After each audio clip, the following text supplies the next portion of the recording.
Você sabe de uma coisa? A felicidade é o estado de puro ser, é a consciência nela mesma.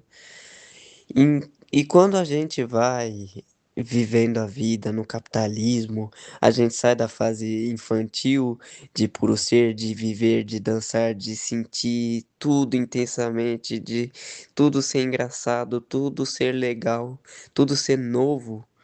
A gente vai vestindo essas coisas alienantes de respostas prontas de coisas assim, tipo assim, eu tô herdando a tradição do que já me foi, do que falaram pros meus pais e do que falaram pros pais dos pais deles e que falaram pros pais dos pais deles, que o certo é correr atrás de dinheiro, o certo é ter uma mulher, o certo é ter filho, o certo é ter aquilo, o certo é fazer faculdade, o certo é estudar.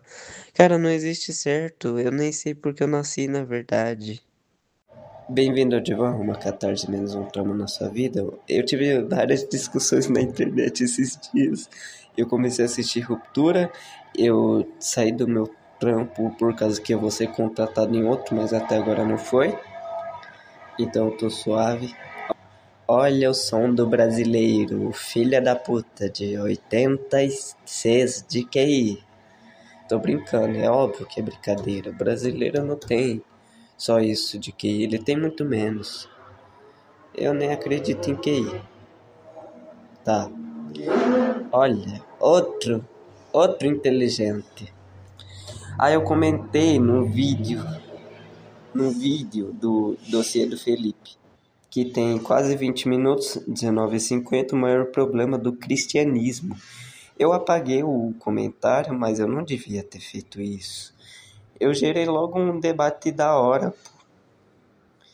Tinha quase 70 respostas. Aí eu comentei o seguinte, pô. A serpente disse a Eva que se ela comesse do fruto da árvore do conhecimento do bem e do mal, ela se tornaria igual a Deus, ou seja, com conhecimento do bem e do mal, não alienada.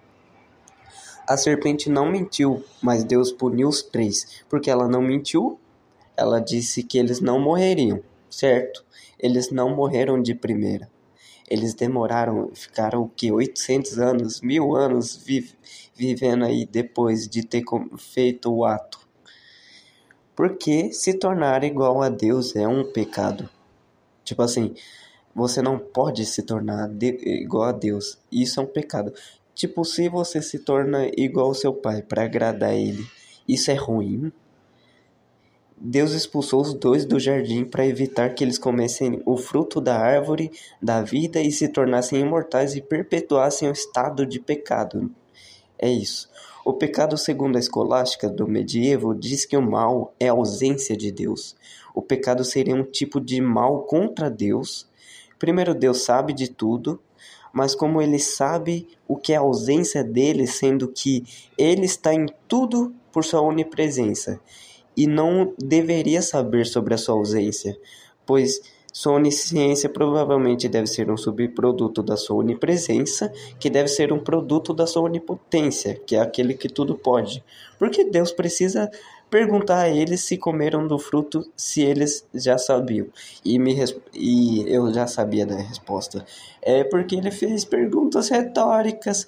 E outro cara, uma discussão muito legal que eu tive, é que o cara falou que a onisciência de Deus não é sensitiva, ele não precisa sentir para ele saber. Aí eu fiquei achando engraçado, porque ele ficou usando lógica para dizer os atributos de Deus. Mas, cara, Deus é um ser supralógico, ele não obedece leis lógicas, cara, ele não obedece sua equação matemática, é a realidade que é a sua equação matemática que tenta se adequar à realidade, não ao contrário. Se fosse para testar eles novamente, já foi um teste. A fruta, a maçã, a árvore. Não, não foi a maçã, foi um fruto proibido da árvore do conhecimento e da vida, para tornar imortais.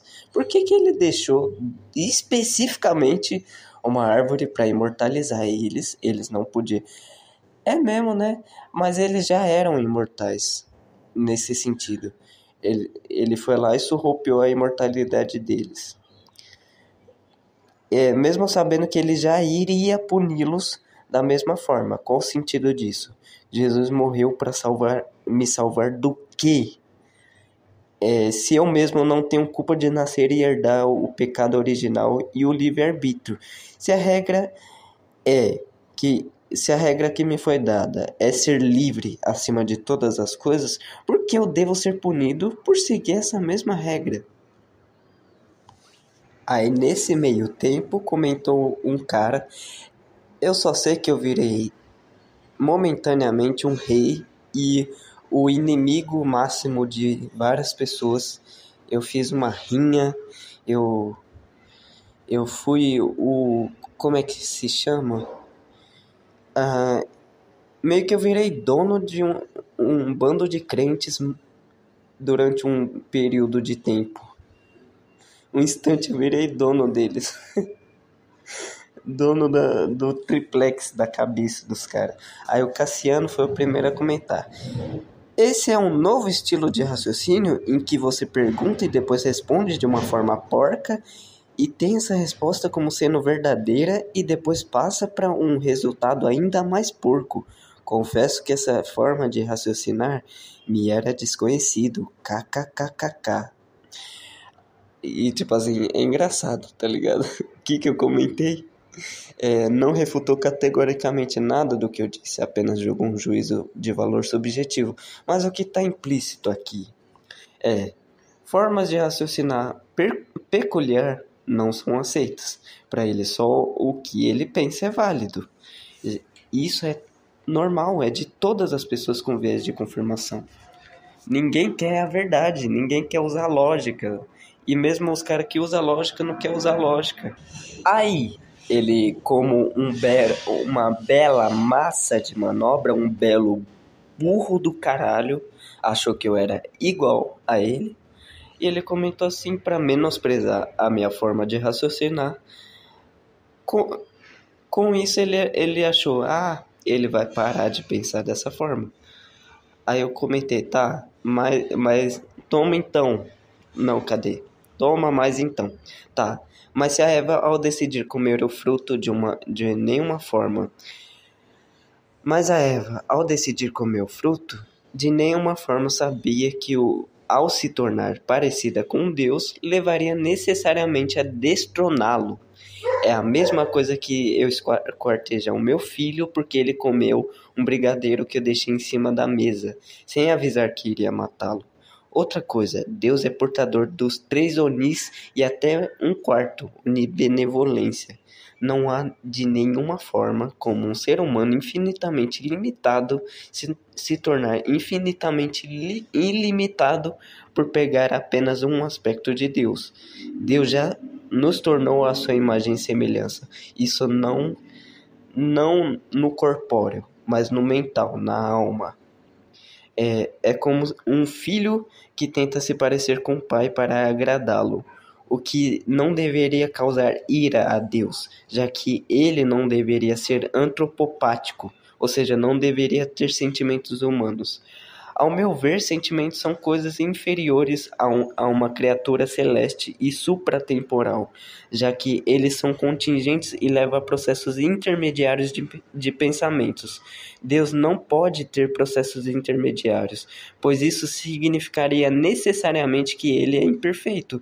Porque se eu preciso do ponto A para chegar no ponto B, de modo que eu tenho um processo de coisas intermediárias dentro desse processo, eu já estou sendo imperfeito, porque eu preciso pensar no meu erro, mas se eu penso no meu erro, eu já sou imperfeito. É isso que implica. Na Bíblia fala que tudo que Deus criou, as coisas que ele criou, ele viu que era bom. Bom, tudo que Deus criou é bom, entre aspas, mas porque Deus, que é um ser que não precisa se alimentar, rejeitou a oferenda de Caim e aceitou a de Abel. Ele rejeitou a própria criação. Eu comentei assim, eu não posso pensar errado, eu sou Deus, e se eu tivesse E se eu tivesse errado? Isso seria ser porco? Então, se tu tiver errado, tu tá sendo porco? Que cabeça é essa, tá ligado? Eu recebi muitas respostas de crentes putaços. Eu acho que Deus continua com aquele aspecto de mitológico de pegar peças e fazer igual o que os deuses fizeram com Sísifo e Psique. Ou com Édipo também, né? Tipo assim, no fundo da alma do cara, ele espera o quê? Que eu seja um teólogo profundo, não conhecimento que eu almejo, tá ligado? Vocês mesmos dizem que errar é humano e que a gente é pecador e que a gente deve se arrepender. Cara, eu não posso fazer isso, só vocês podem. Eu lancei um argumento, um pensamento democraticamente para qualquer um vir e rebater, tudo bem. Os caras ficou revoltado. O cara que comentou sobre a onisciência de Deus não ser sensitiva tinha cara de tomista, tinha cara de cara que estudava Tomás de Aquino. E eu mandei um argumento e ele ficou calado, simplesmente. Só que você pensa, ele odeia Tomás de Aquino. Aí em outro vídeo eu tava defendendo o Tomás de Aquino. Eu tô pela verdade, eu não tô por personagens da verdade. Aí um outro cara, o Victor, respondeu: Tá vendo, crianças? Ser burro dá nisso.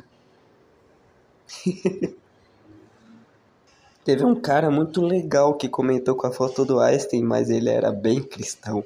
Aí ele comentou os meus erros, fez um texto de 300 linhas por aí. Eu gostei muito do cara, o cara parecia muito gente boa mesmo. Aí eu agradeci ele.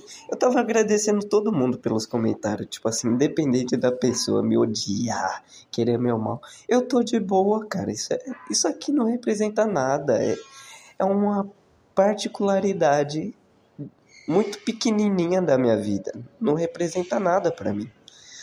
Aí o cara, eu mandei tipo assim, falei, cara, de todos os que comentou aqui, tinha cara me adorando, me odiando. Aí eu pensando assim, de todos, você seria o único que eu queria ser amigo.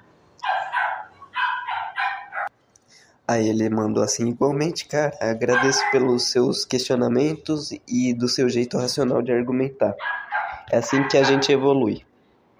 Aí eu pensei assim, o cara me refutou dentro da fantasia do cristianismo e eu gostei. Aí teve o Alisson que comentou assim, ó. Bem, já lhe mostraram um caminho para ti e tu ignorou. Mas bem, só quero salientar que Deus não estava testando eles. Não, ele deu uma ordem e desobedeceram. Oxi, isso foi um teste. O cara não sabe. E outro ponto, de fato, Deus não segue a lógica humana, não se limita a paradoxos. O ser humano precisa deixar o próprio ego e retornar ao Altíssimo. Ponto. Aí eu pensei assim, ó. Então se tu é um humano e tua observação é limitada ao se referir ao ilimitado, todas as expressões humanas acerca do ilimitado estão igualmente erradas. O que Deus fez é exatamente um teste que um pai faria, deixando algum doce na mesa, só que em escala cósmica, tá ligado? Vocês ou se fazem de burro para irritar, ou são ingênuos demais e ficam em dissonância cognitiva e viés de confirmação. Se Deus não quisesse ser ambíguo, não teria tantas interpretações equivocadas do mesmo fenômeno. E eu anotei os nomes de cada igreja. Cadê? Deixa eu ver. Olha o tanto de igreja. 1. Igreja Ortodoxa Bizantina. 2. Igreja Ortodoxa Copta. 3. Igreja Ortodoxa Síria. 4. Igreja Católica Caldeia. 5. Igreja Sírio-Malabar. 6. Igreja Presbiteriana. 7. Igreja Ortodoxa Russa. 8. Igreja Ortodoxa Grega. 9. Igreja Ortodoxa Oriental. 10. Igreja Católica Romana. 11. Igreja Protestante. 12. Igreja Luterana. 13. Igreja Batista. 14. Igreja dos Reformados / Calvinistas. 15, Igreja Anglicana. 16, Igreja Metodista. 17, Igreja Pentecostal. 18, Igreja Adventista do Sétimo Dia. 19, Igreja Franciscana. 20, Igreja do Restauracionismo. 21, Igreja dos Mormons. 22, as igrejas carismáticas não dominiciais, não denominacionais, caralho. Além disso, tem visões que integram com a filosofia do cristianismo, como a patrística, a escolástica e o escotismo, de um cara chamado Adam Scott, se eu não me engano. Deixa eu pesquisar. Adam Scott.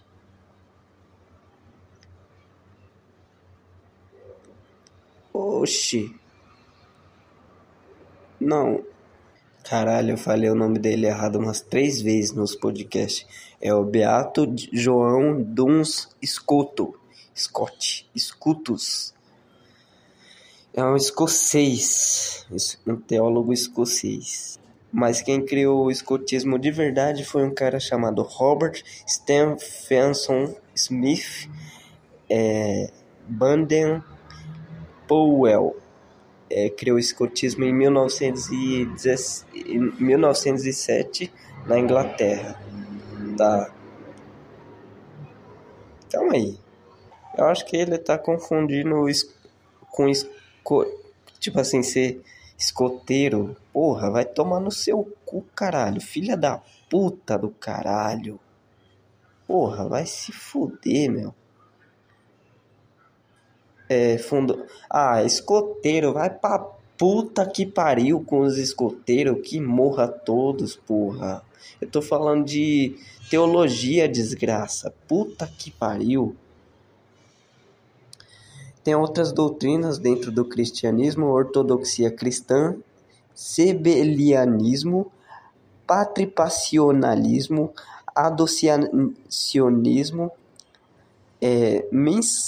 macedonianismo, docetismo, polinarianismo, nestorianismo, eclonoclasmo, novacionismo, donatismo, monofisitismo, monotelismo, arianismo, ocasionalismo, gnosticismo, sacramentalismo, arminianismo, montanismo,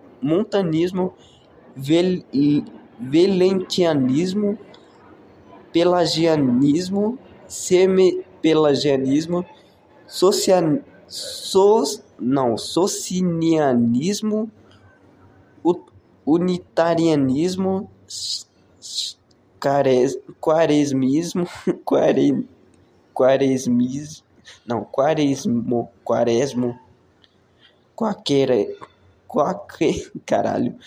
quaquerismo, anabatismo, catarismo.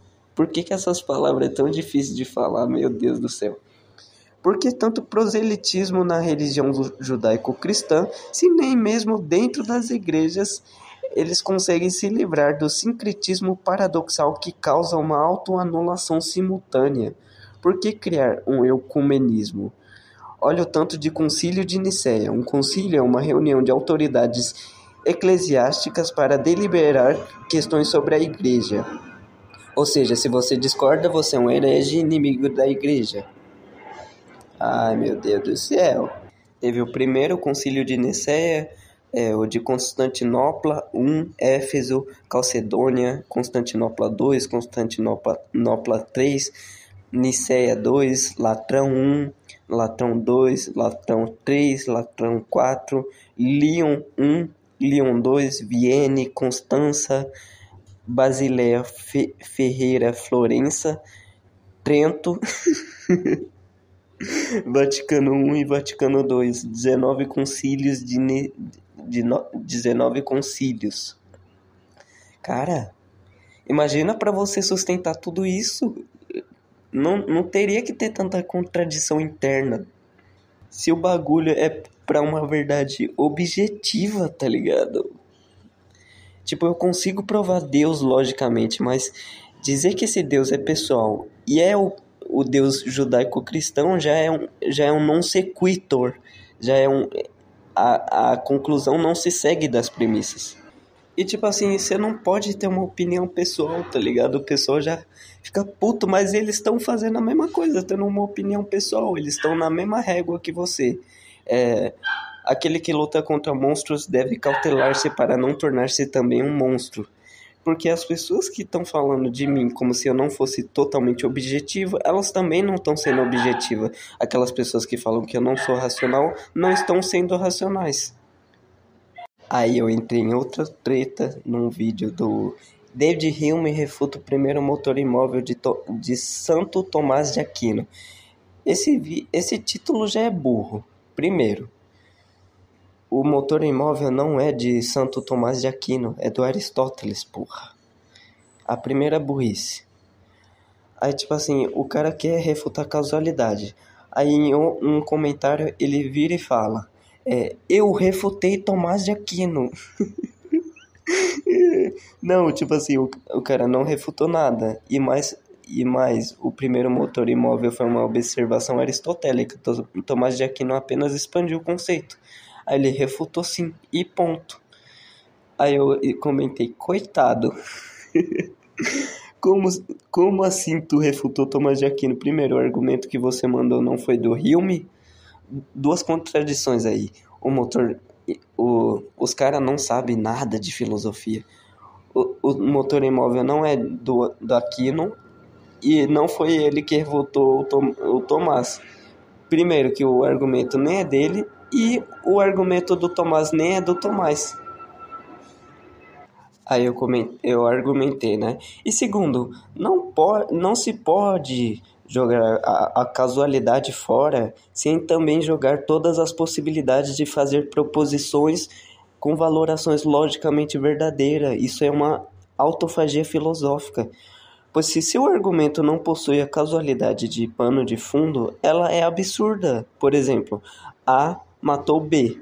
O agente A necessariamente eliminou B. Estamos afirmando isso com base na causa e no efeito, que A causou a morte de B e que não aconteceu necessariamente o contrário. A situação não foi da causa B para retornar à causa A. A gravidade causa a queda de objetos necessariamente. O tempo não retorna do efeito para a causa. Não necessariamente as coisas sobem, tá ligado? Isso seria absurdo dizer que a causalidade não existe. E é absurdo. Eu não tô nem do lado do crente que fica assiste minha verdade, nem do lado do ateu que fica falando a mesma coisa. Como poderíamos acessar mutuamente, empiricamente, uma coisa sem que a causalidade exista para uma coisa causar a outra, já que o próprio acontecimento causou a nossa percepção sobre ele? E não poderia ser feita uma investigação criminal desse caso se algo como a causalidade não existisse. Se a causalidade fosse alguma coisa da mente humana e, portanto, subjetiva, ela não poderia surgir em todas as culturas, pois o pensamento de uma cultura é diferente do de outro. Se algo acontece infinitas vezes para que eu possa observar aquilo, não acontece somente na minha mente, acontece fora dela, pois é assim que trocamos significações. Símbolos possuem um denominador comum de verdade que transcende o seu e o meu entendimento, pois se eu tiver um AVC nas áreas cerebrais da linguagem, a área de Broca e Wernicke, a linguagem continua existindo sem mim. Se tu raciocinar assim, acabará caindo num solipsismo, pois já caiu numa hipostasia crassa. Se eu faço experimento... Ai, caralho, filha da puta, o YouTube atualizou e... Se eu faço experimentos em todos os laboratórios do mundo e o mesmo fenômeno ocorre de modo invariável, independente das variações de tempo e de espaço, independente do local geográfico, independente de estar 1000 anos na frente, 1000 anos atrás, então aquilo decorre necessariamente de uma sucessão de causas e efeitos. Isso é um axioma básico. Aí eu comentei isso num comentário de um outro cara e ele começou a ficar puto comigo. É o I'm your sick. Aí olha, ele estudou a lógica. Esse cara é um cara hegeliano, marxista, que nega o número e provavelmente ele é um nominalista.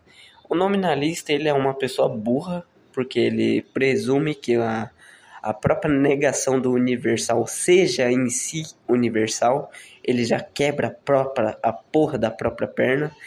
E ele falou no último comentário dele: começou com intimação, eu não tinha feito nada de intimação. Eu falei: intimação, amigo? Isso é um comentário de YouTube, não é algo jurídico. Me aponte onde eu te intimei e, se for o caso, eu peço desculpas. A verdade, ela antecede a base para os cálculos que o seu cérebro faz e o que fundamenta os neurônios que fazem o cálculo. O próprio cálculo já existe antes de você fazer o cálculo. A gente só tá descobrindo, tá ligado? Ai, ai, ai, ai, ai, ai, ai, ai. Aí teve outro de matemática, que eu mandei um puta texto refutando ele, ponto por ponto. Eu já refutei um linguista, eu já refutei um filósofo, eu já refutei crente, eu já refutei matemático. Só falta eu refutar eu mesmo agora. Com a questão de Deus, a onisciência de Deus não ser sensitiva. Eu pensei assim, se Deus quisesse que a natureza da onisciência dele seja sensitiva, não é a sua lógica que vai mandar em Deus, tá ligado? O ser humano é muito pequeno, ele se acha um pseudo-deus usando uma lógicazinha fragmentária. Porra, você quer decidir qual que é os atributos de Deus usando a sua lógica? O bagulho simplesmente vai além do nosso alcance. O cara é supralógico, tá ligado? Não tem. Essas discussões são imbecis porque não leva a lugar nenhum. Aí teve um vídeo que eu vi, tipo assim, um cara argumentou um bagulho, aí o outro comentou embaixo: nossa, você tá passando vergonha, não queria que as pessoas me vissem se eu comentasse algo assim, não. Se eu fosse você, eu apagava, credo. Aí tipo assim, cara, que visão pequena, você se acha muito importante. Você se acha muito importante, seu argumento vale o quê? Um Nobel, porra? Não, caralho. Tipo assim, sua existência é um lixo, tá ligado? Ninguém sabe que você existe, ninguém sabe que esse argumento existe, ninguém se importa. Porque as pessoas têm coisas mais importantes pra lidar, não argumento na internet, argumentos. Puta que pariu. Tipo assim, o cara se achou especial, comentando como se ele fosse especial, comentando achando que o comentário do outro cara que comentou fosse especial. Nenhum de vocês é especial. Ninguém se importa com a minha existência, com a sua, com a do outro. Nós somos seres contingentes. A gente vai como grãos de areia na ampulheta.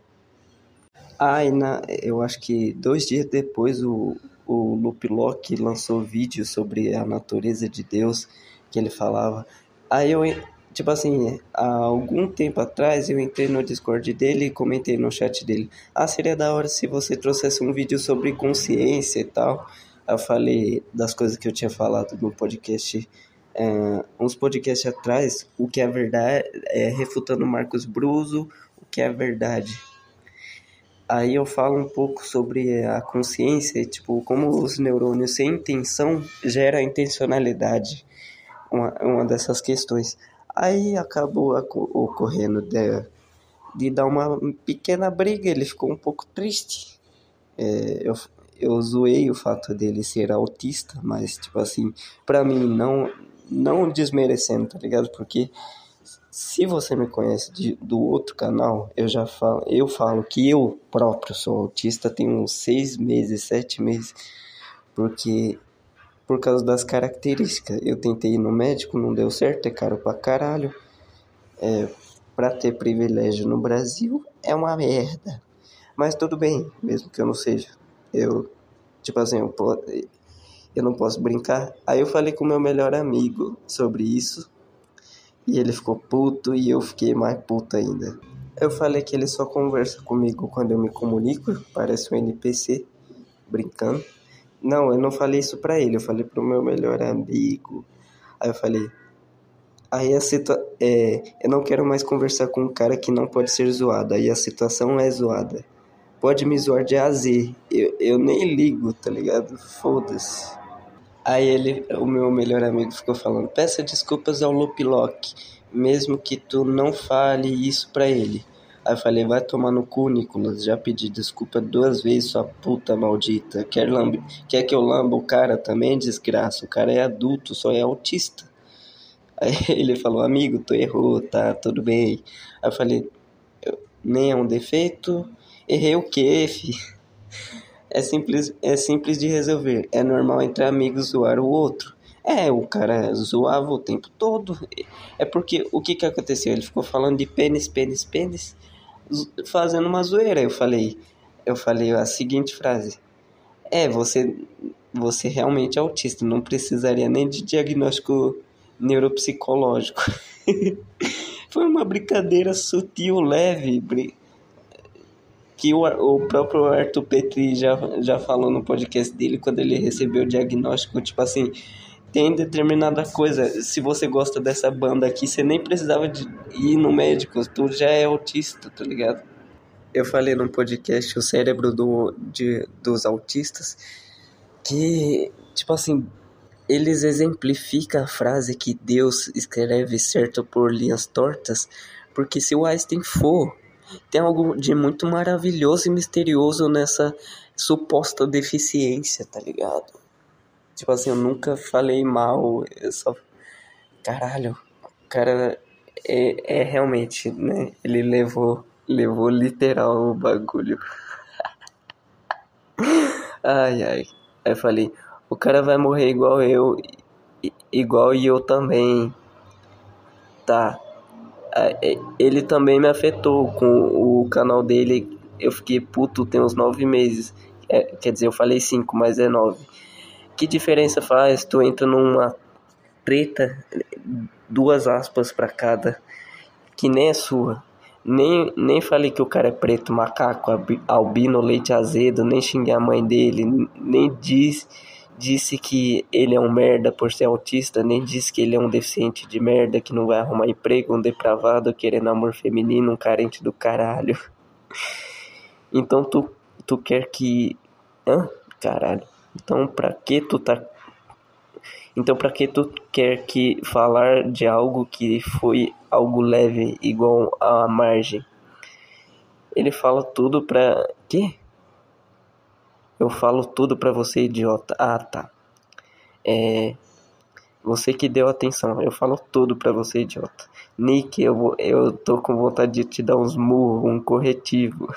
Foda-se a porra do Lupilock, tu gamou no cara, morreu o assunto. Ele vai me esquecer em uma semana. Amanhã vai estar em cal com 50 amigos que ele tem, lambendo o saco dele e falando quão inteligentinho ele é. Quem é? Eu para o Lopiloco de 100 mil inscritos. Aí eu... Aí ele... O que ele falou? E profunda na fissura... Porque a desculpa é leve igual a margem e profunda na maior fissura. O cara tem insegurança com isso e ainda não sabe lidar. Não cabe a você julgar como ele deve se sentir com isso ou não. Isso vale para qualquer um. Não é questão moral nem ética, é apenas a questão de não destruir. Aí eu falei em caps lock, eu já pedi desculpa, Nick. Tu tá se passando, pô. Ah, vai se foder. Zoar uma pessoa é igual a vida. Você não pediu pra nascer, mas você tá aqui. Você não pediu pra pessoa te zoar, mas ela te zoou. Vai passar, tá ligado? Não é algo eterno. É só um bagulho. Os caras se apegam demais, porra. Tô começando a ficar com ódio de tu. Eu só não consigo levar a sério eu pedindo desculpas. Não tem a ver com ele. É tipo, tu tá no enterro e você começa a rir de nervoso, ou porque a situação é pesada. Eu não vejo sentido em bom dia, boa noite, cumprimentar pessoas, desejar uma boa sorte, que Deus te proteja e desculpas. Não faz sentido pra mim, porque no fundo ninguém deseja isso de verdade, é só lexical, só palavras ao vento. Palavras são apenas palavras, tu dá força pra elas, tu dá arma na mão do teu inimigo. Sinto que o amor vai matar você, que é do Freud. Eu mudo a cada segundo, eu não sou eu mesmo. Quando um cara cuspiu na cara do fucking Buda, o cara foi lá e disse que tava de boa quando o cara veio se desculpar. Teve a história, a parábola. O cara cuspiu na cara do Buda, aí fugiu. O Buda ficou, tá, de boa, foda-se. Aí o outro dia o cara foi pedir desculpa. Aí o Buda, tá bom, você de ontem não é a mesma pessoa de hoje. E eu de ontem não é a mesma pessoa de hoje, então foda-se. Aí eu fiquei puto, né? Eu falei, eu não agredi o cara, não estuprei ninguém. Tu tá agindo como se fosse. Aí ele falou, não tem como desfazer o dito e feito. Aí eu falei, exato, se não fosse, não foi. Por isso que tu tá assim pela garota, tu fica remoendo o que aconteceu, usa um cogumelo e destrava a mente, fi. Não precisa pedir desculpa. Ele pediu desculpa, aí eu falei, eu era baitola assim, ficava pedindo desculpa por nada e a cada mensagem, por porra nenhuma, baitolagem. Porra, se foder. As desculpas, ele falando, as desculpas são só uma forma de aceitar isso e apresentar remorso. Porra, mas como apresentar se eu não senti nada? E pra que apresentar isso? Se tu não sente isso, então não se importe. Só importei porque eu me importo contigo. Aí eu falei, mas como se eu não sinto nada? Eu não tô mal, é uma coisa que acontece. Eu apenas fui eu mesmo e não rolou sintonia. Normal, vida que segue. Eu não vou ficar conversando com um cara que é sensível. O cara é hipersensível em tudo. Aí fica foda. Pra não rolar isso de novo. Porque eu não tenho filtro. Eu não tenho filtro, simplesmente. Eu sou o cara babaca que falou pra própria chefe, quando ela perguntou se eu fui no banheiro, eu falei, tu quer verificar? Tu quer ir no banheiro comigo? Ver a bosta descendo do meu... Eu sou esse tipo de babaca, cara. Aí ele falou um bagulho, não é babaca, é autodefesa. Aí eu falei, tu é tipo o pessoal do Reels, não aconselho a visão. Que eu falei mais? Aí eu acho que acabou o bagulho. Ah tá, foi uma mensagem que eu mandei no vídeo do Loop Lock de semiótica. Eu falei, kkkk, você subestima os seus inscritos. Aí ele, elabora, o que você quer dizer com isso? Aí ele falou, eita, tem intriga há muito tempo, e ele nem deve lembrar ou saber que é o mesmo ser. A culpa é das redes.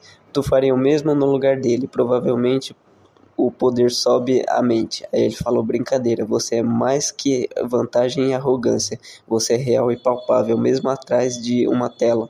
É o que eu gosto de você. Sei onde moram os seus limites. Nada pior que conviver com quem se esconde e promete, mas não se expõe.